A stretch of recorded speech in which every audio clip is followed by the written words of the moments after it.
The eidikou, also known simply as the eidikos, meaning special secretary, or, from the 11th century on, as the logothetes to eidikou, was an official of the Byzantine Empire who controlled the department known as eidikoun, a special treasury and storehouse. History and functions. The origin of the office is disputed. The department is first attested in the reign of Emperor Theophilos, but some scholars derive the etymology of the eidikoun department from the word eidikos, private, indicating a continuation of the late Roman office of comes rerum privatarum. This view is rejected by others, notably J. B. Berry, who see it as a wholly separate institution, juxtaposing the special department of the eidikoun with the general department or genikoun, and consider it as originating in the military departments of the late Roman praetorian prefectures. E. Stein, on the other hand, connected it to the word eidos, where, and regarded the eidikoun as the treasury for revenue paid in kind rather than coin. The eidikoun fulfilled the dual function of imperial treasury and storehouse. As a treasury, it stored various precious materials such as silk or gold, and was responsible for the payment of the annual salaries of officials of senatorial rank. As a storehouse,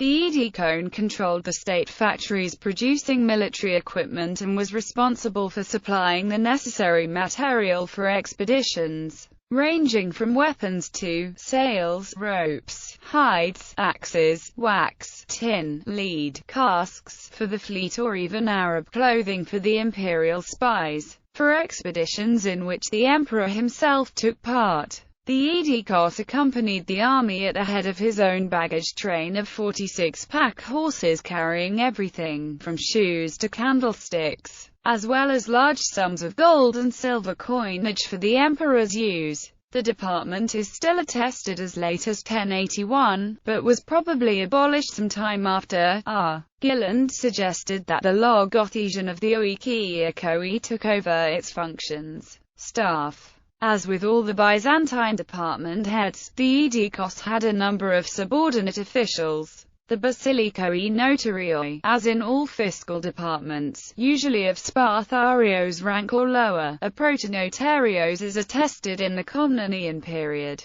The archontes tunergadosian and mesoteroi tunergadosian. As their name indicates, they supervised individual state factories for silk, jewelry, weapons, etc. They are well attested in seals from the 7th century on, and from the 9th century on they are frequently called co-orators. The hebdomadario to eidikou, palace servants. The seat of the eidikoun was in a special building within the Great Palace of Constantinople, which tradition ascribed to Constantine the Great. It was situated between the great halls of the Trikonchos and the Lausiakos, near the imperial audience hall of the Chrysotrachlinos.